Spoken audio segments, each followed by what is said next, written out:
Hola, buenos días, ¿cómo están? Para mí es un placer y un gusto estar nuevamente con ustedes. Espero que hayan tenido una muy buena semana. ¿Qué les parece si para empezar esta reflexión, esto va a ser una reflexión el día de hoy? Muchas gracias. Va a ser una reflexión y me voy a tomar un poco de tiempo en dar un buen preámbulo para poder reflexionar bien en lo que vamos a estar viendo hoy. Así que, una vez más, les pido mucha paciencia conmigo. Por favor, cierren sus ojos y oremos a Dios para que Dios nos ayude en este tiempo. Padre, te damos gracias en el nombre de Jesús por este tiempo. Gracias por traernos aquí, Señor. Gracias por animarnos cada día. Gracias por cuidarnos, por fortalecernos. Gracias por enseñarnos. Gracias por darnos una vez más la oportunidad de poder hablar contigo, de poder cantarte, de poder entenderte a través de la Escritura. Gracias por darnos la oportunidad de poder contribuir a que el mensaje sea expandido. Gracias, Señor. Te quiero pedir ahora en el nombre de Jesús que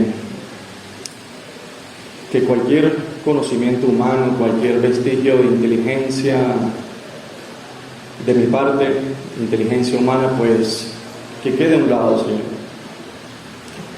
Necesitamos de tu sabiduría y de tu inteligencia para saber conducirnos en esta vida. Y así te lo pido y te lo pedimos en el nombre de Jesús. Amén y amén. Ok. Esta reflexión es producto de muchas conversaciones que he tenido acerca de Dios. Qué cosas, ¿no? Desde diferentes puntos de vista de la gente, ¿no? Y siempre la pregunta era la misma, y era: ¿por qué Dios permite el sufrimiento? ¿Por qué, si Dios es bueno, por qué suceden cosas tan malas? ¿Por qué un Dios bueno permite cosas tan malas? ¿No? Y realmente quiero que sepan que la respuesta no es difícil. No es difícil tampoco explicarla. Lo difícil es asimilarla. Eso va a ser lo difícil. Y créanme que estas son preguntas que se han puesto ahorita de moda por la guerra en Ucrania y Rusia, por la pandemia y por la cantidad de desastres naturales que se están suscitando. Y esta pregunta viene de diferentes posturas. Vienen de las personas que creen en Dios, de los que no creen en Dios, de los que tienen sus reservas con respecto a Dios. Vienen de ambas posturas. Entonces, para cualquiera de las partes, la respuesta no es fácil de asimilar. Pero, entonces la pregunta es: ¿por qué Dios permite el sufrimiento? Vamos a ir abordando ¿por qué si Dios es bueno hay tanto sufrimiento? ¿Por qué si Dios es amor hay tanto sufrimiento? ¿Por qué suceden cosas malas? Déjenme compartir un poquito de mis sufrimientos. Un poquito más nada. Uno de los dolores más difíciles de mi vida, y algunos lo saben, fue el abandono de mi papá. Yo era un niño cuando mi papá me abandonó. Y eso fue un dolor muy grande para mí. Los que conocen un poquito mi historia personal, mi papá no tiene familia, y en resumidas cuentas yo era su única familia, junto con mi par de hermanos. Entonces yo no entendía cómo mi papá, no teniendo más familia, no teniendo a nadie más en este mundo, me abandona a mí, su única familia. ¿Cómo abandona a una niña? Porque se fue a criar otros hijos que no eran de él. Y pregúnteme qué sentía mi corazón cuando yo veía a mi papá jugar con otros hijos, con otros niños. A la final yo no tenía la culpa, que no eran sus hijos y no venía a estar jugando conmigo. Recuerdo que mi papá era muy entusiasta del fútbol, muy, esos son de los que pelean con la batalla. Y él se había ido a la casa y por algunas chistes de la vida yo empecé a destacar en el fútbol y él me fue a dar una vez. Y pues no lo hice mal, tampoco lo hice bien, digamos que simplemente jugué. Pero él fue muy crítico conmigo, fue muy duro conmigo. Me dijo, en el árbol futbolístico, pantallero. Digamos que es verdad, pero fue muy duro conmigo. Y te estoy hablando de un niño de 8, de 7, 8, 9, 10 años. No entendía eso. Otra pérdida difícil para mí fue mi abuela. Mi abuela fue muy especial. Fue difícil. Estoy seguro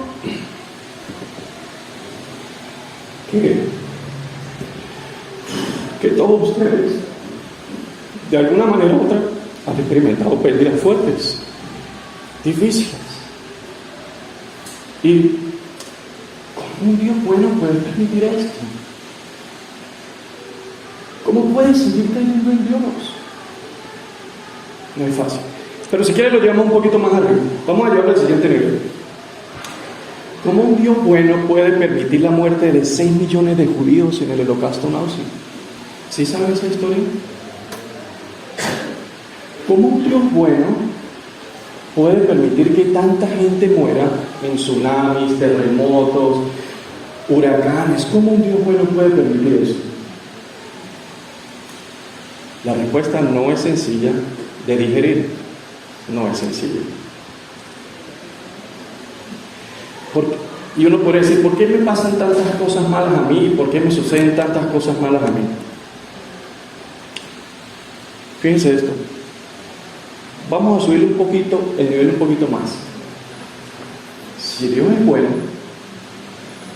¿verdad? Si es un Dios de amor, ¿cómo puede permitir que tanta gente o que familiares mueran en una pandemia sin darme la oportunidad siquiera de despedirme de él?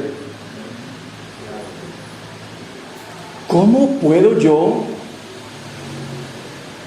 asimilar eso?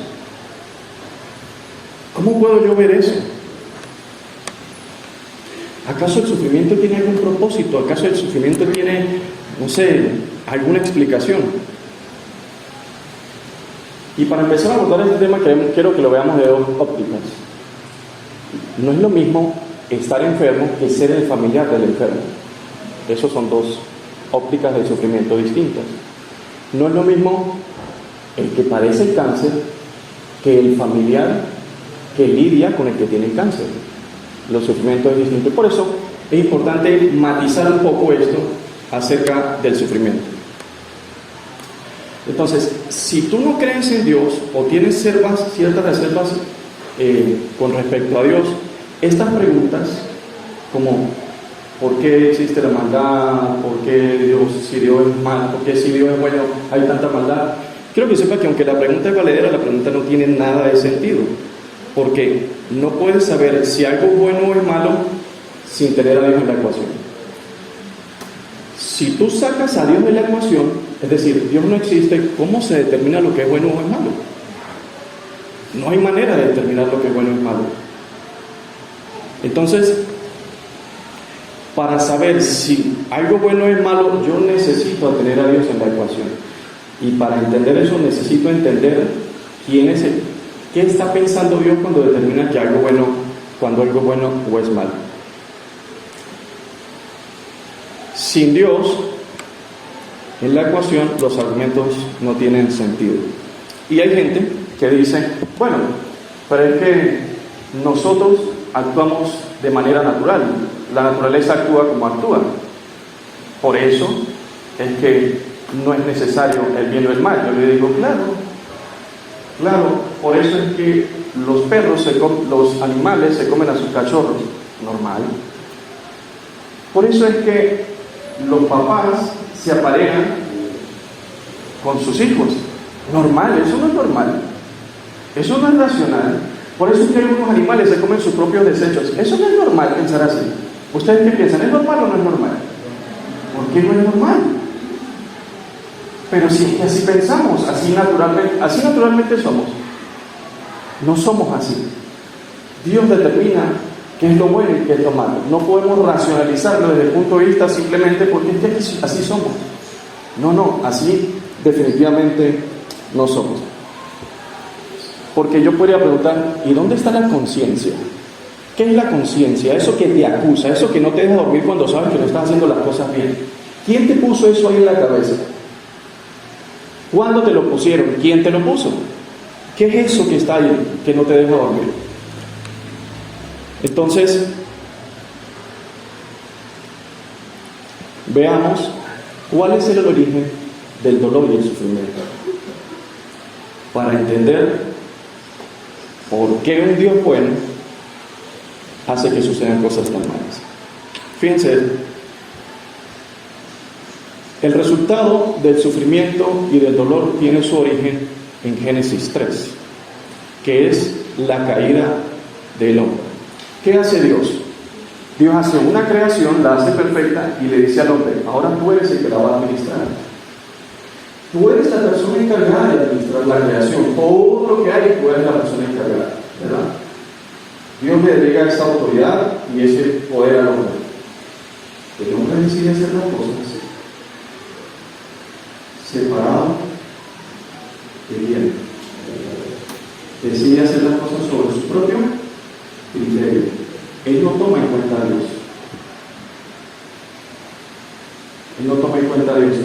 Él construye ciudades, Él forma sociedades, Él forma países separados del consejo de Dios, por su propia voluntad, por su propio criterio. Y así generación tras generación así ha ido sucediendo. ¿Cuál ha sido el resultado de todo esto? Dios te dio a administrar, Dios te dio a administrar.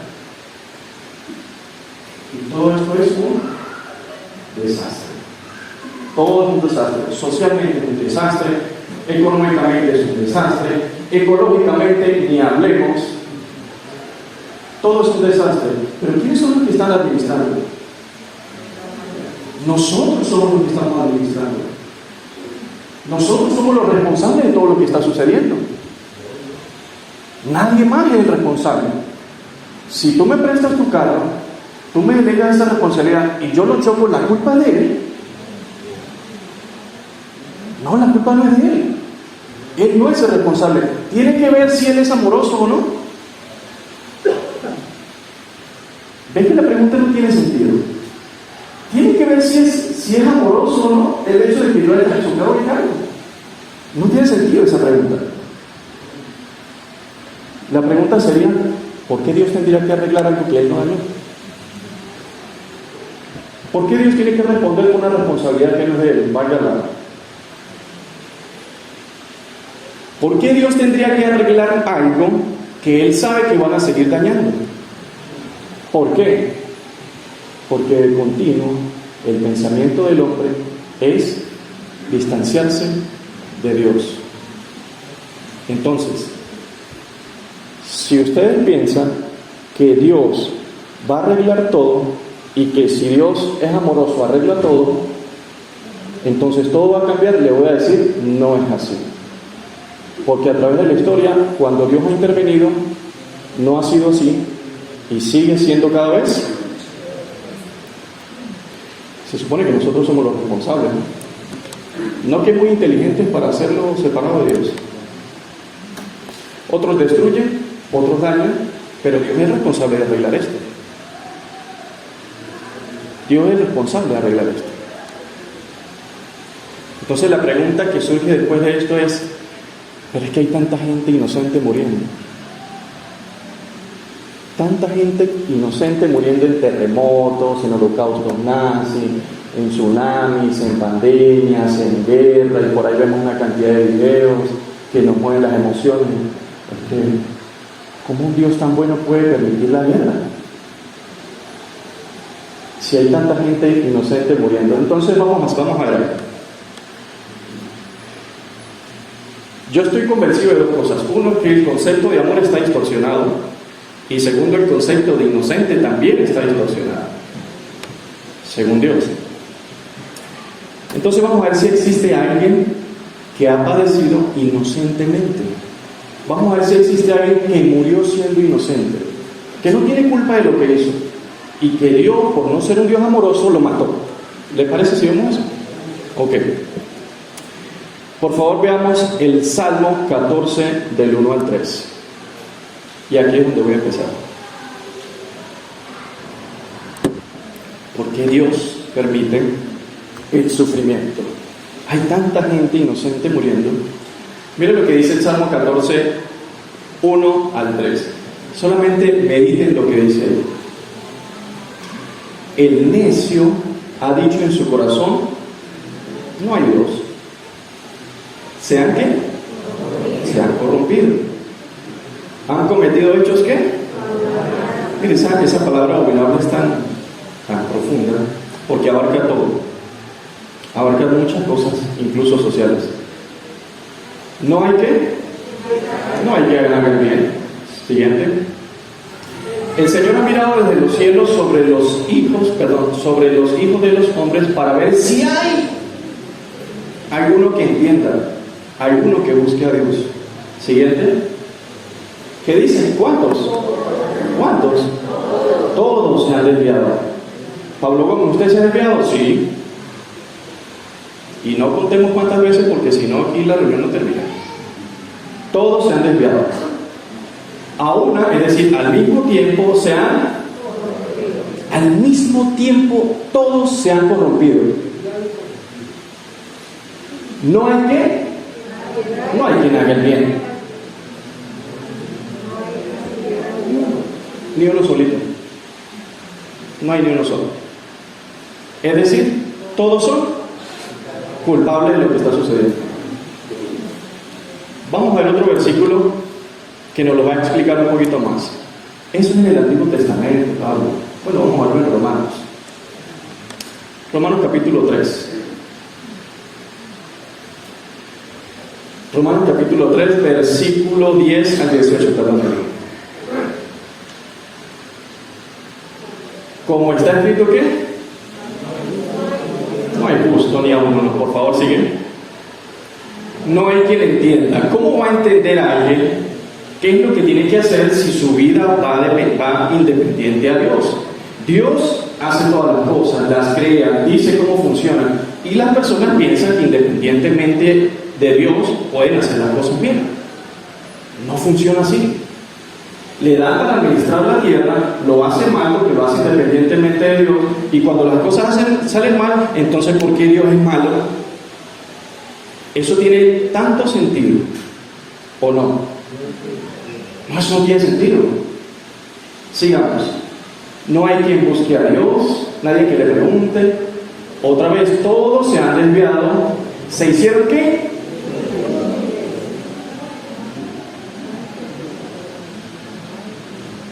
Qué inútiles. Les di a administrar la tierra y no lo hicieron bien. Inútiles. Somos inútiles. Alejados de Dios somos inútiles. Sin tomar en cuenta a Dios en nuestra vida somos inútiles. Sigamos. No hay quien haga lo bueno, no hay siquiera uno. Sigamos, por favor. Es hasta el 18. Sepulcro abierto es su garganta. Engañan de continuo con su lengua. Es decir, ¿qué creen que están diciendo ahí? A ver, ¿qué están diciendo? Es que lo que está sucediendo con el cambio climático, se lo voy a explicar. Lo que pasa es que la naturaleza se ha desviado y engañan. No saben de lo que están hablando. No tienen la más remota idea de lo que están diciendo. Pero y cuando abren su boca, dice sepulcro, están hablando es muerte. Muerte. No solamente están hablando cosas que no sirven, sino que están engañando. Están engañando a la gente. Sigamos. ¿Qué dice? Amargura. Esa parte es interesante. ¿Por qué? Porque se apartan de Dios. Dios no existe, no necesito de Dios. Cuando las cosas salen mal, adivine contra quién se resienten. Se amargan. ¿Contra quién? Al que no le prestan atención. Y empiezan a hablar cualquier cantidad de ¿por qué Dios es malo? ¿Por qué Dios permite el sufrimiento? ¿Por qué Dios? ¿Por qué Dios? ¿Por qué Dios? No entiendo, si Él fuera bueno. Sí. Sí, por favor, versículo 15. Ay, ay, ay. ¿Sus pies son veloces para qué? Esto no se va a poner mejor, creo. Siguiente. ¿Qué dice ahí? Otra vez todos. ¿Destrucción qué? Mire, todas las decisiones que están tomando es destrucción y miseria. Separado de la voluntad de Dios. No se pregunte por qué está sucediendo lo que está sucediendo. Es comprensible por llevar una administración separada de Dios. Eso es comprensible. Sigamos, quedan dos más. ¿Qué dice? No, y ahorita usted lo va hablando de paz. Hay que la paz, hay que establecer la paz. Pero ¿cómo van a hablar de algo que no entienden? Sigamos. Ay, ay, ay. No hay temor de Dios. Entonces yo creo que desde la perspectiva de Dios no hay ni uno solo inocente. Ni uno solo. Ni uno solo hay que ser inocente. Entonces cuando suceden estas cosas, producto de nuestras decisiones, de nuestra administración, y la gente muere, y la gente le pasa todo esto, no crean que es de gratis. No es de gratis. No crean que estas personas son inocentes, porque no hay ni uno solo que sea así. ¿Alguna vez han mentido? ¿Alguna vez han robado? ¿Alguna vez han deseado algo que no es suyo? ¿Sí? Bueno, desde la perspectiva de Dios, quiero que sepas que solamente hay una salida. O pagas tú por lo que hiciste, o alguien paga, pero van a pagar. Si tú no tienes quien pague por ti, lo vas a hacer tú, porque me ofendiste. Si no lo haces tú, ¿quién lo va a hacer? Y como yo soy un buen justo, dice el Señor, yo decido cómo enjuiciarte. Puede ser un tsunami, puede ser una pandemia, pero tienes que pagar por lo que hiciste. A menos, claro, que tú tengas a alguien que pague por ti. Si no tienes que pagar por ti, tú lo vas a hacer. Miremos lo que dice 1 de Juan, capítulo 3, versículo 4. 1 de Juan, capítulo 3, versículo 4. Todo el que practica el pecado practica la infracción de la ley, pues el pecado es infracción de la ley. Estás infringiendo las leyes de Dios. Estoy infringiendo la ley de Dios. ¿Quién va a pagar por eso? O es que alguien puede cometer cualquier infracción de ley y pues bien, no llega la policía, mande a alguien, no pasa nada. Y entonces usted va a decir, oye, ¿por qué ese juez es tan malo? ¿Por qué no me va a perdonar? Si ese juez fuera bueno, entonces me perdona que yo mate a alguien. Como si una cosa tuviera que ver con la otra. Y si está algo malo, tienes que pagar. ¿Quién va a pagar? ¿Tú tienes para pagar la fianza? ¿No? ¿Alguien te lo va a pagar? No, a la cárcel. Tienes que pagar. Y el pecado es... Mira lo que dice Romanos 1:32. Romanos 1:32. Los cuales, si ven el contexto de dónde viene la conversación, él habla de las personas que son malas, que se burlan, que no toman en cuenta a Dios, personas que son pecadoras, personas que son un desastre de personas. Dice, los cuales, aunque conocen el decreto de Dios, que los que practican tales cosas son dignos de muerte, no solo las hacen, sino que también dan su aprobación a los que lo practican. ¿A usted le gusta fornicar? Al cuerpo lo que pida. Eso es bueno, hágalo. sabrosísimo es. Tranquilo, no le pare. Dios es bueno. Eso Dios le perdona a uno todo. Y cuando no le perdona, Dios no es bueno. No solamente les permite, es que aprueban que hagan eso. Y Romanos 6:23 dice, porque la paga por el pecado es la muerte. Porque la paga por el pecado es la muerte. Pero si tú tienes a alguien que lo haga por ti, alguien llamado Jesucristo, el único que lo puede hacer, ¿qué pasa con eso? Esa paga de muerte queda lista y tú quedas libre. Y tú quedas libre.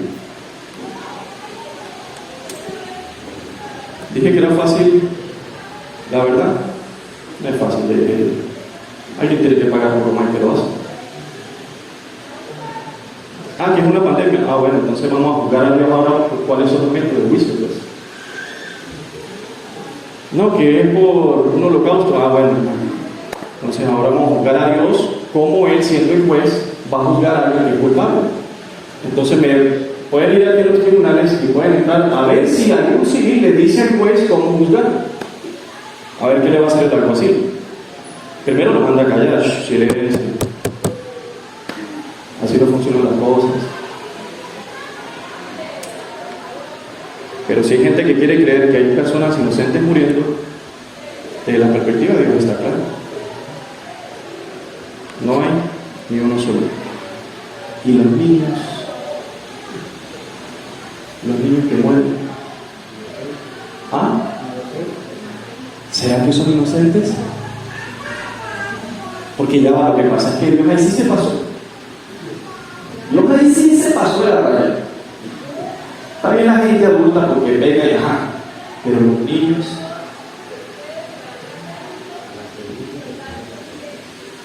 voy a ver quién tiene hijos pequeños aquí. A ver. Noelito. Noelito, una pregunta. Este ejemplo lo voy a utilizar yo conmigo. No se preocupe, yo también tengo niños pequeños, así no se preocupe. Noelito, ¿alguna vez tú le enseñaste a Matías a ser egoísta? A ser envidioso? ¿Alguna vez cuando había 100 juguetes en el piso, Matías peleó por algún juguete con otro niño? ¿Quién le enseñó a ser egoísta?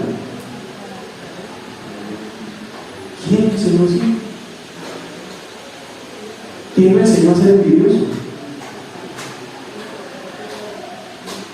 ¿Quién? Eso se llama la naturaleza humana a raíz de la caída de la tierra. Todos, absolutamente todos, heredamos el pecado de la tierra. Niños inocentes. Veremos bien cómo soluciona eso. Pero inocentes no son. Ellos traen eso en su interior, en su naturaleza. Y yo solamente les puedo decir, fíjense en sus hijos y en las mías. Es así. Inocentes. Miren, sáquense de la cabeza que Dios es un Dios injusto. Y ahorita lo vamos a ver. Sáquense de la cabeza que hay gente inocente muriendo. Eso no existe. Eso no va a suceder.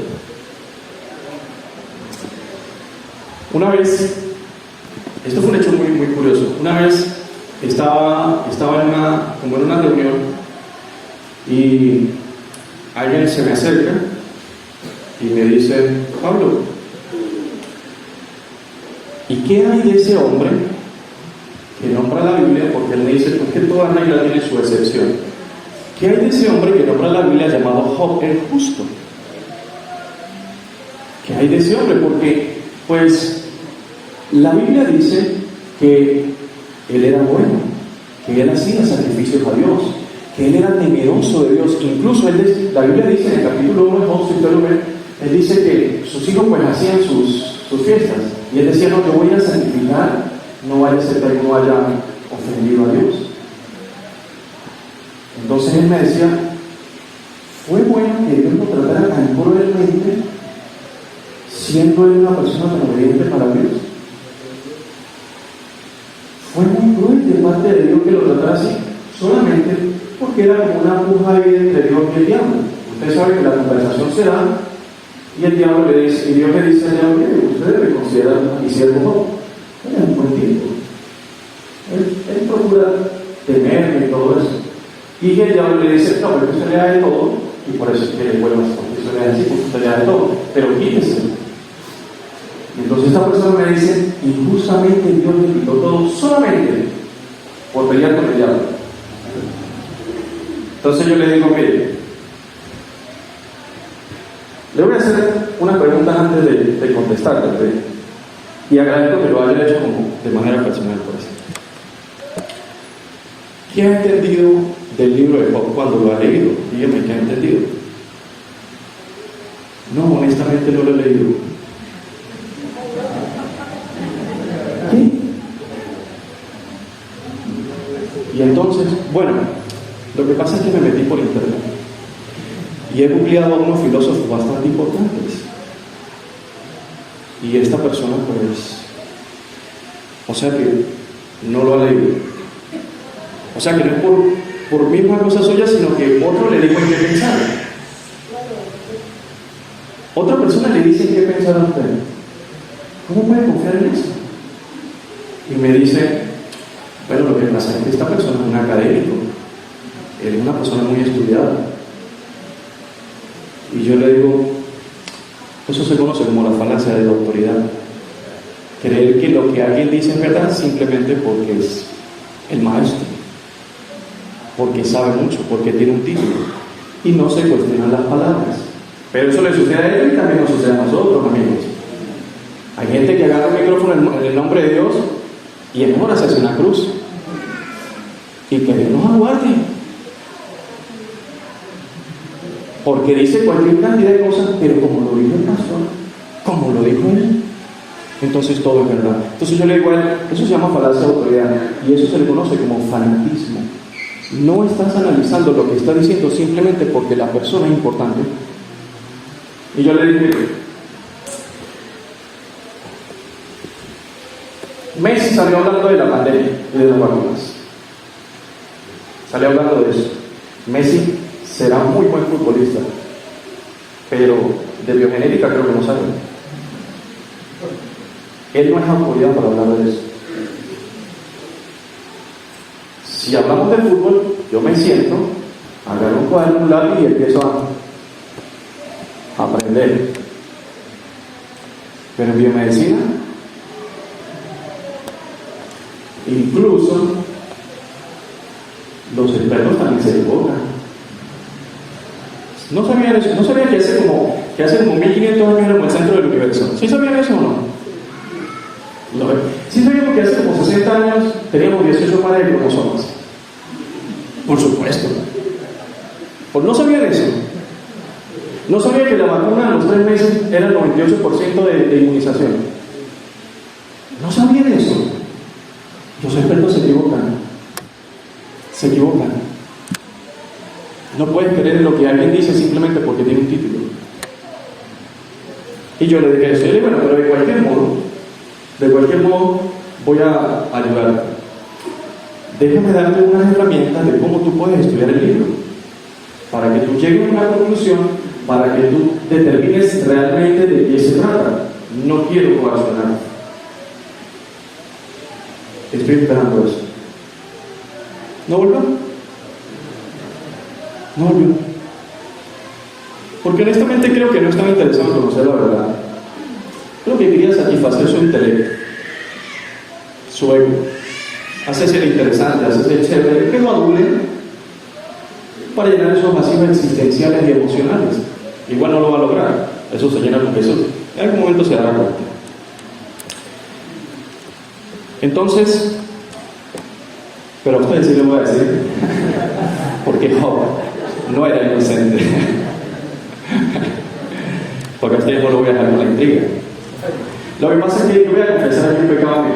Yo a veces soy pedante, pero yo es dependiendo de la persona cómo se acerca a mí. Es dependiendo de cómo se acerca la persona a mí. Cuando la persona se acerca con buena disposición a decirme cualquier cosa que yo estoy haciendo mal, que son muchas, no podemos entrar en detalles.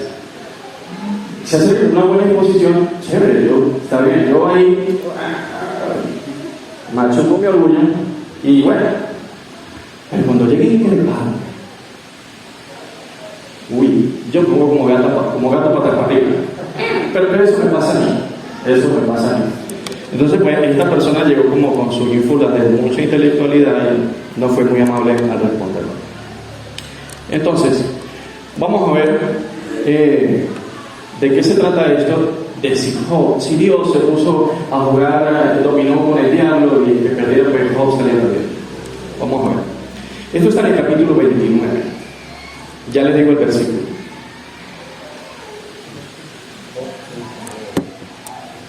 Fíjense, y me causa curiosidad porque es que si en alguna oportunidad tienen que leer el libro se dan cuenta lo curioso de todo esto. En el capítulo 29, versículos del 8 al 11, ¿qué dice ahí? Vamos a ver si Dios es tan malo y se puso a jugar a la competencia. Mire lo que decía Job. Lean conmigo. Y venían los jóvenes y se escondían. Lean conmigo. Y los ancianos se levantaban y permanecían en pie. Siguiente. Los príncipes dejaban de hablar y ¿qué? Ponían la mano en su boca. ¿Qué más? La voz de los nobles se apagaba. La lengua se les pegaba al paladar. ¿Qué más? Porque el oído que oía me llamaba bienaventurado, y el ojo que veía daba testimonio de mí. Mira lo que está haciendo Job. Que yo era tan bueno que la gente se paraba de verme. Los ancianos se lavaban la boca. Que yo era tan bueno, que yo era tan excelente, ¿verdad? Que la gente me decía, ven a verme pasar. Es que yo era tan especial que la gente cuando me escuchaba decía, ¿qué sabe de esta persona? ¿Cuál era la actitud de Job ahí?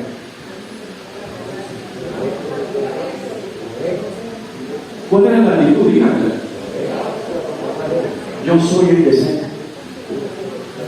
Yo sé cómo son las cosas. Yo me las sé todas más o menos.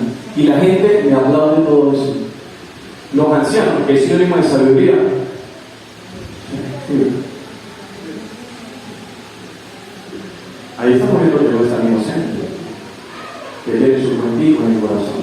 De hecho, es exitoso porque Él sacrificaba antes de que sucediera algo, porque es diferente. ¿Perdón? Entonces estamos viendo, no fue que Dios se puso como que, bueno, si no tengo nada que hacer, vamos a dañar la vida de ese. Su actitud era egocéntrica, altanera, ensimismado, no escuchaba a nadie, sino se escuchaba a sí mismo, todo el mundo lo adoraba y para él eso estaba bien. Y aquí es donde vamos a encontrar la segunda causa. Son muchas de las actitudes de Job, pero vamos a ver la segunda. Job capítulo 42, versículo 5. Esta me encanta. Job capítulo 2, versículo. ¿Qué dice ahí? En otra versión dice, de oídas te había oído. ¿Pero qué dice ahí?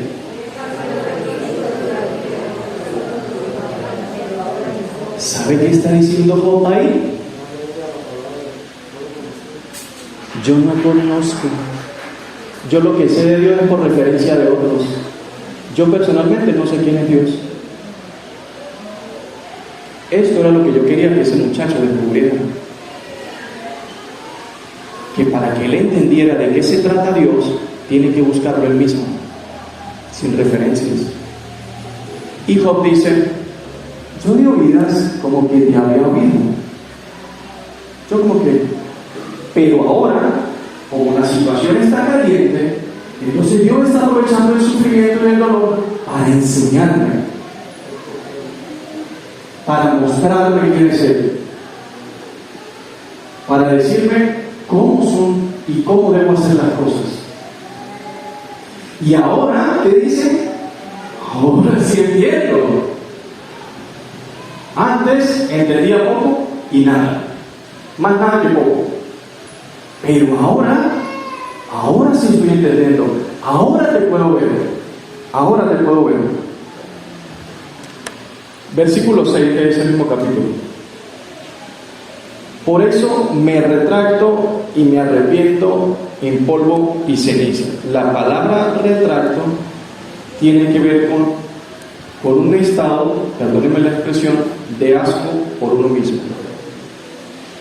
Otra versión dice, me aborrezco.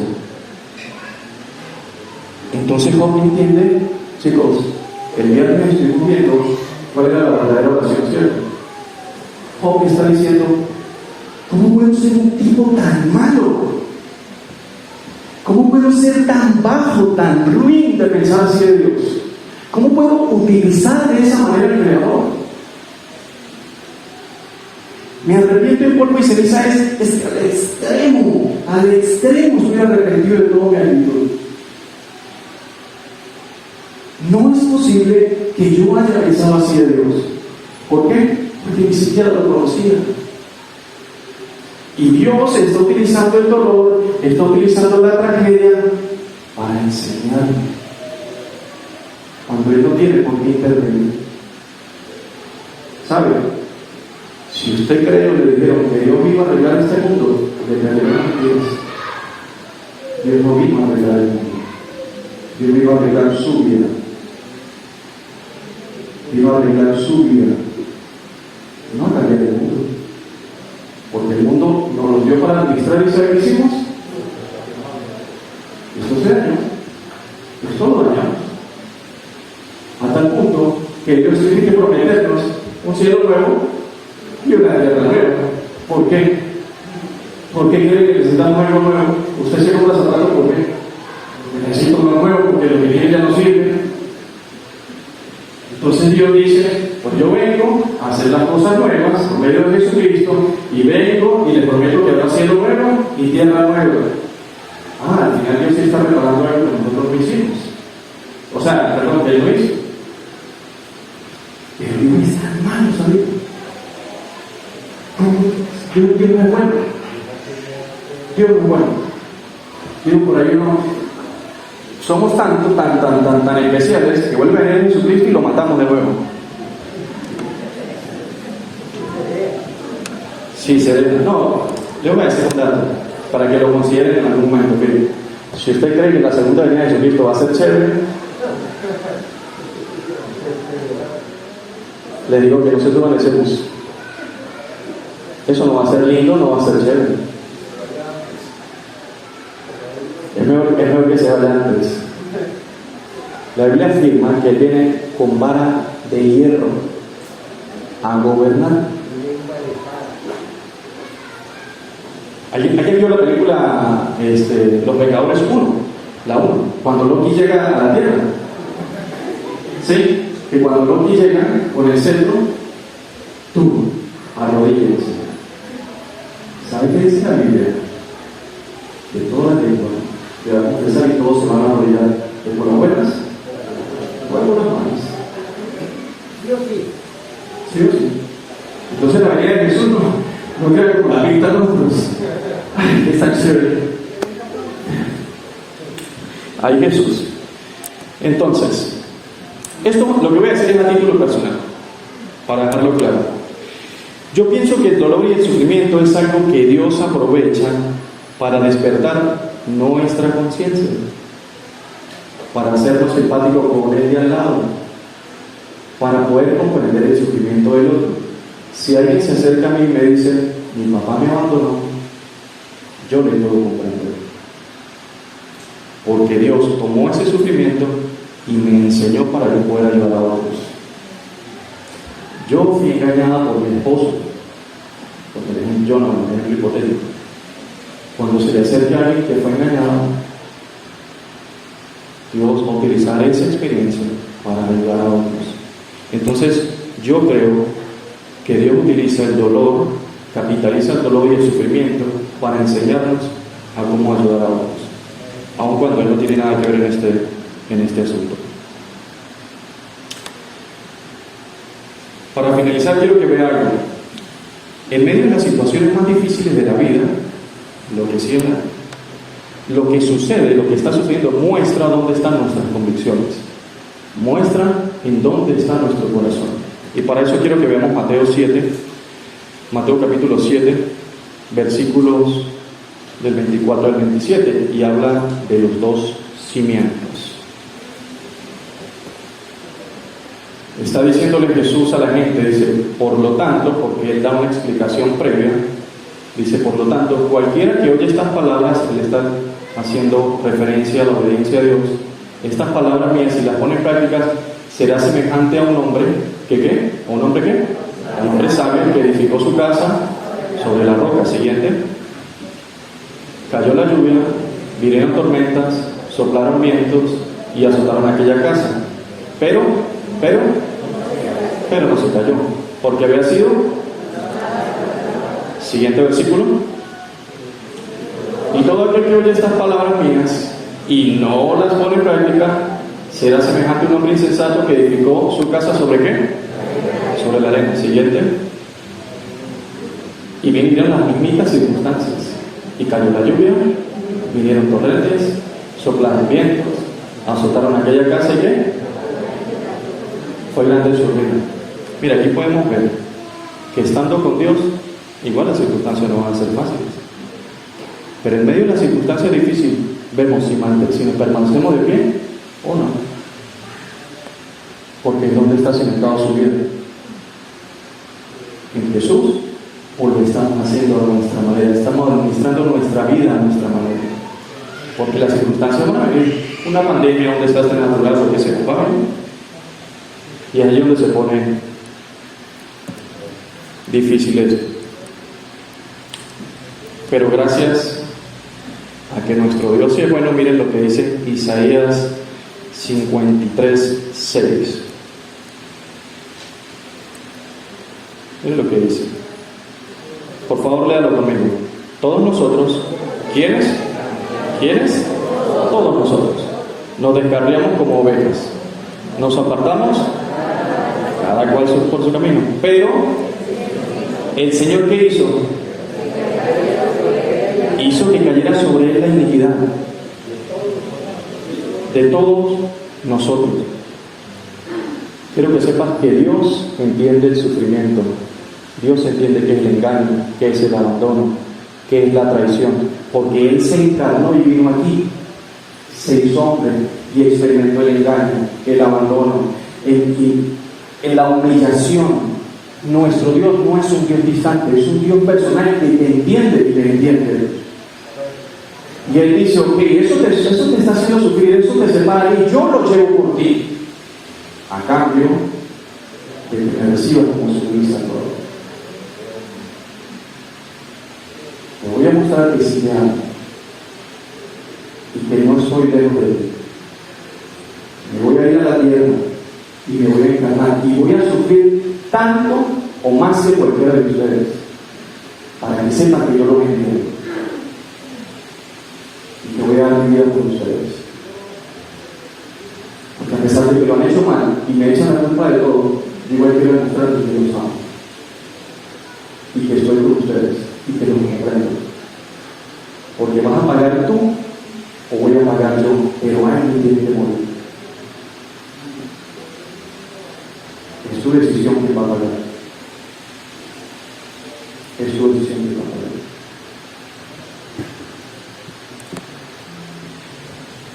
Pero como todo en la historia de Dios tiene un final feliz, en Apocalipsis 21, pero antes dice Jesús en el libro de Juan capítulo 16, versículo 33 dice: en el mundo tendréis aflicción, pero confíen en mí. Y finalmente, este es el final feliz en toda esta historia para los que confían en Dios, para los que no van a pagar por sí mismos. Apocalipsis capítulo 21, versículos 4 y 5. Apocalipsis capítulo 21. Por favor, léelo conmigo.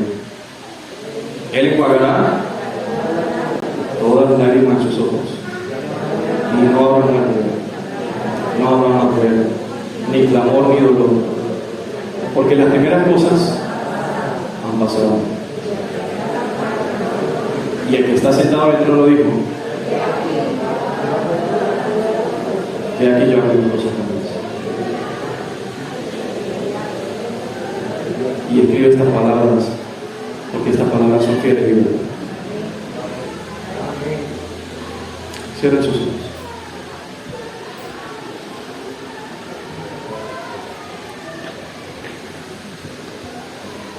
¿Cómo no agradecerte? ¿Cómo no agradecer? Nos diste la confianza de poder administrar esto, lo cual es muy amable de tu parte porque lo podían hacer tú mismo. Nos diste no solamente la confianza, nos diste la capacidad de hacerlo.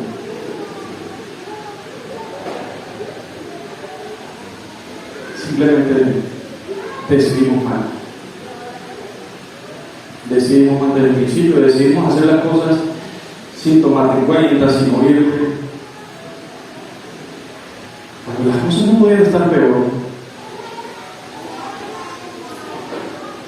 entonces lo más inteligente que se nos ocurrió fue empezar a echar la culpa, empezar a cuestionarte, empezar a dudar de ti. Incluso ni siquiera existes. Eso fue lo más inteligente que se nos ocurrió. Ni siquiera nos importó acercarnos de manera personal para ver si era verdad que tú existías, para ver si era verdad lo que decías, sino simplemente decidimos escuchar a otros y te juzgamos, te señalamos y te ignoramos. ¿Cómo puede ser tan bajo? ¿Cómo puede ser tan ruido? Gracias por permitirme arrepentirme. Gracias porque tenías un plan muy hermoso. Y gracias porque me hiciste y nos hiciste entender de que alguien tiene que pagar. O mueres tú o muere otro, pero alguien tiene que pagar. Y yo te doy gracias porque, lejos de ser alguien distante que podías haberlo sido o ser un Dios, viniste y te hiciste persona y sufriste y padeciste para tener empatía conmigo, para que yo pudiera comprender y pudiera comprender que Él sí nos entiende y Él pagaría nuestras deudas y nuestra muerte con su propia vida. Solo lo que tenía que hacer era decir: pues sí, tú eres el único que la puede pagar. Tú eres realmente el Señor y tú eres realmente el Salvador de mi vida. Haré las cosas como tú me digas. Porque si no, pues sería más desastre tras desastre. En tu inmenso amor dijiste: las cosas no van a cambiar, las cosas van a empeorar, las cosas se echaron a perder, pero quiero que sepas que si confías en mí, yo traeré paz a tu vida. Gracias por ser tan honesto conmigo y no venderme una utopía de vida linda y de amorosa, sino decirme: este mundo se dañó, pero quiero que sepas que un día vendré por ti y ya no habrá más lágrimas, ya no habrá más llanto, ya no habrá más dolor ni sufrimiento. Quiero que sepas que aunque este mundo no sirve para nada, yo te estoy preparando uno nuevo. Te estoy preparando uno mejor. Y quiero que sepas que esto es verdad, lo que te estoy diciendo. Si eso no es una razón para estar agradecido contigo, entonces por favor síguenos enseñando a través del dolor y sufrimiento, porque necesitamos su vida. Gracias por amarnos tanto, porque eso sí es amor. Gracias, Señor. Gracias por mostrarnos que no existe tal cosa como gente inocente muriendo. Gracias.